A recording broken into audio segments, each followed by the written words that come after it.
WandaVision is a wonderful play of stenography that is trying its best to keep all of its secrets hidden until a perfectly pungent execution that starts Phase 4 of the Marvel Cinematic Universe with a bang, unlike any other. So naturally, we're here to figure out the secrets before their appropriate reveal so that we can stand at non-existent water coolers with internet friends and talk about a show that interests us. So today's 2 a.m. video script started with an idea, a force field, and the pixel effect that they used to show the demarcation point between Wanda's reality and the real world.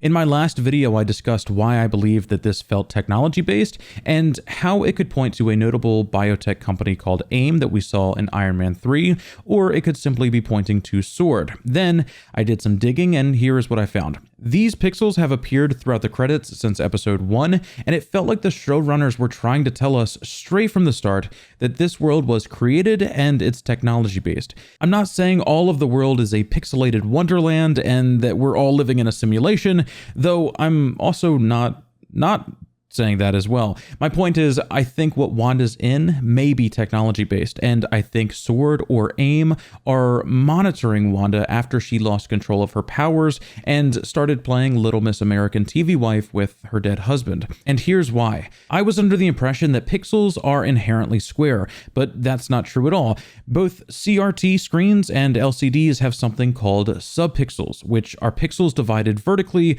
to create this more rectangular shape. I think since both older screens and newer screens do this, it aligns with the show's brilliant story structure of telling this story through the lens of the silver screen over the years, which, if done purposefully, is next level attention to detail. But that's not my point. Sorry. My point is that if you're trying to show us this technology like this in the end credits, why are you showing colored subpixels of a TV screen, which are, more rectangular instead of just regular square pixels, which most people would understand and, relate to? Right away, this felt unnatural to me because I wasn't familiar with this. So it wasn't until episode 3 that I understood why and ultimately came to this conclusion. The effect used in the credits is the same effect as when Geraldine is thrown from Wanda's Magic Wonderland. Though it's hard to show because of YouTube compression, the color scheme is clearly the same. After that, I watched the show again, and wouldn't you know it, I found the shape in one other gilded location that links S.W.O.R.D. to this shape and to the pixels themselves. Geraldine's dress, meaning we now have a very subtle link to S.W.O.R.D. and the end credits where all of the good things for Wanda are being created. I believe that they're trying to help Wanda after some massive mental break, since the creation of physical matter is something that we've never seen her do before this show.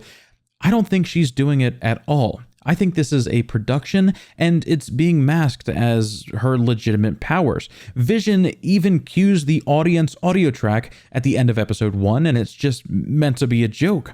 In truth, I don't think this points to anything conclusive, and I don't know how the world came to be, nor if it's technology-based or magic-based. It could be AIM, or it could be Agatha Harkness, or it could be something that S.W.O.R.D. created for her, and they lost control, or any dozen other theories that still are out there that link these things.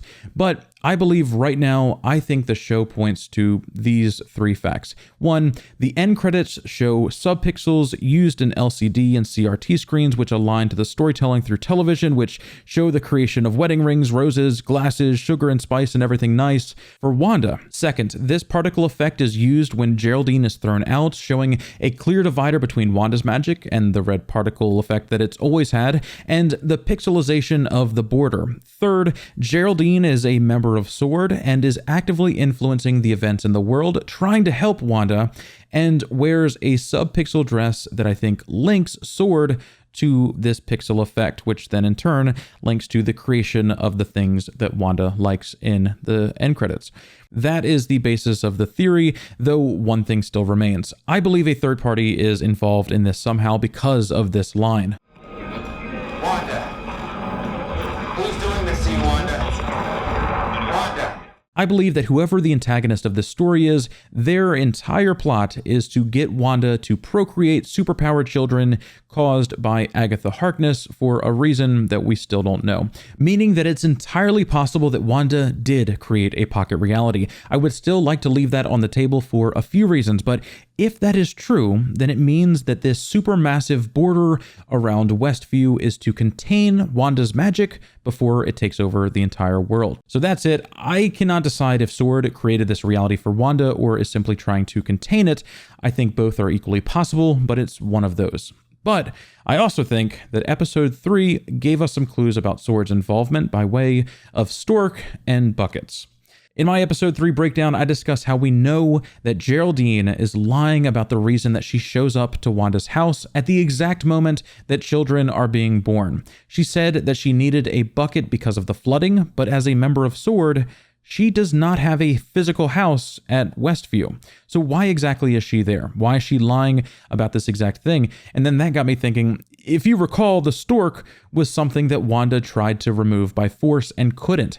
I wonder if S.W.O.R.D somehow created this stork, like they created the helicopter that somehow got inside in order to get Geraldine to find out about the baby and keep her there so that she could try and talk to Wanda. It feels like S.W.O.R.D has a little bit of influence, but their access keeps ebbing and flowing, like when the radio revealed that someone was trying to reach Wanda and figure out what was going on with her. I believe that, like the person at the end of episode 2, that Geraldine may have purposely entered this physical pocket reality to help Wanda, but the spell takes over and she becomes just another character. Because we first saw the helicopter, and since we believe that she was the pilot of that, that means that they would have lost connection, and it would have shown the agents of S.W.O.R.D on the outside, you cannot just fly in, you cannot just enter. You need protective gear, which explains why we see at the end of episode 2 an agent coming in possibly radiation suits or protective gear of some kind. S.W.O.R.D is learning, and after she rewinds time, it also teaches S.W.O.R.D that you cannot take a direct approach, you cannot be seen, we cannot reveal ourselves. So S.W.O.R.D had to creatively get Geraldine to Wanda's house and get that stork inside, which is how Geraldine was able to stay for the birth and thus had the moment of awakening where she remembered Pietro.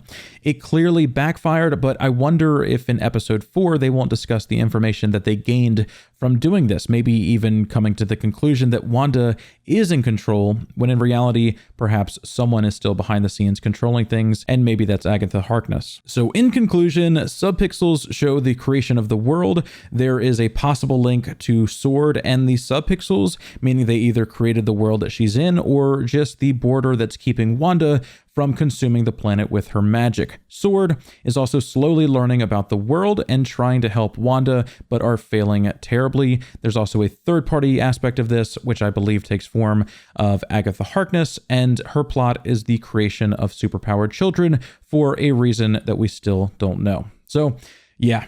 Wow, that was a lot to take in, and I'm sure that there is a massive chance of conjunction fallacy in this logic, but man, it was fun talking about, and I can't wait to hear your comments below.